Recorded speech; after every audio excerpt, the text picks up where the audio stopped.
ಈಶ್ವರಪ್ಪನವರು ನಮ್ಮ ಪಕ್ಷದಲ್ಲಿ ಸ್ವಲ್ಪ ಉಗ್ರವಾದಿಯವರು.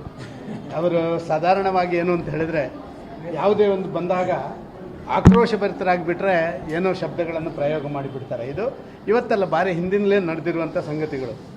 ಬಹುಶಃ ಬಾಯಿ ತಪ್ಪಿ ಈ ಮಾತನ್ನು ಅವರು ಹೇಳಿದ್ದಾರೆ ಅಂತ ನಾನು ಭಾವಿಸ್ತಾ ಇದ್ದೇನೆ. ಹೇಳಬಾರ್ದಿತ್ತು, ನಾನು ಅದನ್ನು ಒಪ್ಕೊಳ್ತಾ ಇದ್ದೇನೆ. ಒಬ್ಬ ಹಿರಿಯ ರಾಜಕಾರಣಿಯಾಗಿ ಆ ಮಾತನ್ನು ಅವರು ಹೇಳಬಾರ್ದಿತ್ತು. ಆದರೆ ಅದರಿಂದ ಸ್ವಲ್ಪ ವ್ಯತ್ಯಾಸಗಳಾಗಿದೆ. ಅಂಥದ್ದು ಗುಂಡು ಹಾಕಲಿಕ್ಕೆ ಹೋಗುವಷ್ಟು ನಮ್ಮ ಈಶ್ವರಪ್ಪನವರು ಅಲ್ಲಂದರೆ ಅಂಥ ಉಗ್ರರೇನಲ್ಲ ಅವರು. ಆದರೆ ಅವರು ಆ ರೀತಿಯ ಒಂದು ಭಾವನೆಗಳವರಲ್ಲಿ ಬಂತು. ದೇಶ ವಿಭಜನೆದು ಬಂದಾಗ ಸಾಧಾರಣವಾಗಿ ಒಂದು ಕ್ರೋಧ ಯಾರಿಗಾರು ಬಂದೇ ಬರುತ್ತೆ. ಆ ಮಾತಲ್ಲಿ ಉದ್ವೇಗದಿಂದ ಅವರು ಹೇಳಿದ್ದಾರೆ. ಅದನ್ನು ನಮ್ಮ ಸುರೇಶ್ರು ಅದನ್ನು ಮನಸ್ಸಿಂದ ಬಿಡಬೇಕು.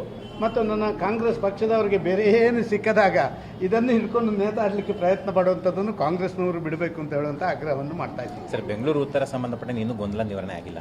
ನಿಮ್ಮ ಮರು ಸ್ಪರ್ಧೆಗೆ ಇನ್ನೂ ಕೂಡ ಅಧಿಕೃತವಾಗಿ ಒಪ್ಕೊಂಡಂಗಿಲ್ಲ. ಅಮಿತ್ ಶಾ ಬರ್ತಿದ್ದಾರೆ, ಚರ್ಚೆ ಮಾಡ್ತಾರೆ. ಬೆಂಗಳೂರು ಉತ್ತರದಲ್ಲಿ ಸಮಸ್ಯೆಗಳಿಲ್ಲದಂಥ ಯಾವುದಾದ್ರು ಒಂದು ಕ್ಷೇತ್ರ 28ರಲ್ಲಿ ಯಾವುದಾದ್ರು ಒಂದಿದ್ರೆ ಬೆಂಗಳೂರು ಉತ್ತರ. ಇಷ್ಟನ್ನು ಮಾತ್ರ ನೀವೆಲ್ಲರಿಗೂ ಹೇಳಿ. ಈಶ್ವರಪ್ಪನವರು ನಮ್ಮ ಪಕ್ಷದಲ್ಲಿ ಸ್ವಲ್ಪ ಉಗ್ರವಾದಿಯವರು. ಅವರು ಸಾಧಾರಣವಾಗಿ ಏನು ಅಂತ ಹೇಳಿದ್ರೆ, ಯಾವುದೇ ಒಂದು ಬಂದಾಗ ಆಕ್ರೋಶಭರಿತರಾಗಿಬಿಟ್ರೆ ಏನೋ ಶಬ್ದಗಳನ್ನು ಪ್ರಯೋಗ ಮಾಡಿಬಿಡ್ತಾರೆ. ಇದು ಇವತ್ತಲ್ಲ, ಭಾರಿ ಹಿಂದಿನಲ್ಲೇ ನಡೆದಿರುವಂಥ ಸಂಗತಿಗಳು. ಬಹುಶಃ ಬಾಯಿ ತಪ್ಪಿ ಈ ಮಾತನ್ನು ಅವರು ಹೇಳಿದ್ದಾರೆ ಅಂತ ನಾನು ಭಾವಿಸ್ತಾ ಇದ್ದೇನೆ. ಹೇಳಬಾರ್ದಿತ್ತು, ನಾನು ಅದನ್ನು ಒಪ್ಕೊಳ್ತಾ ಇದ್ದೇನೆ. ಒಬ್ಬ ಹಿರಿಯ ರಾಜಕಾರಣಿಯಾಗಿ ಆ ಮಾತನ್ನು ಅವರು ಹೇಳಬಾರ್ದಿತ್ತು.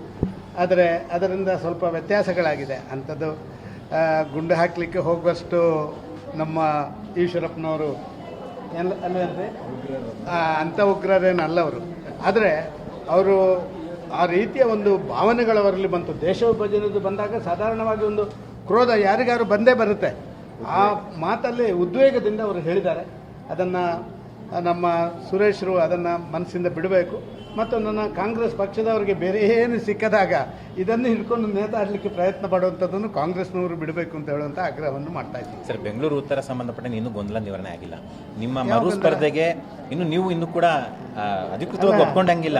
ಅಮಿತ್ ಶಾ ಬರ್ತಿದ್ದಾರೆ, ಚರ್ಚೆ ಮಾಡ್ತಾರೆ. ಬೆಂಗಳೂರು ಉತ್ತರದಲ್ಲಿ ಸಮಸ್ಯೆಗಳಿಲ್ಲದಂಥ ಯಾವುದಾದ್ರು ಒಂದು ಕ್ಷೇತ್ರ 28ರಲ್ಲಿ ಯಾವುದಾದ್ರು ಒಂದಿದ್ರೆ ಬೆಂಗಳೂರು ಉತ್ತರ. ಇಷ್ಟನ್ನು ಮಾತ್ರ ನೀವೆಲ್ಲರಿಗೂ ಹೇಳಿ.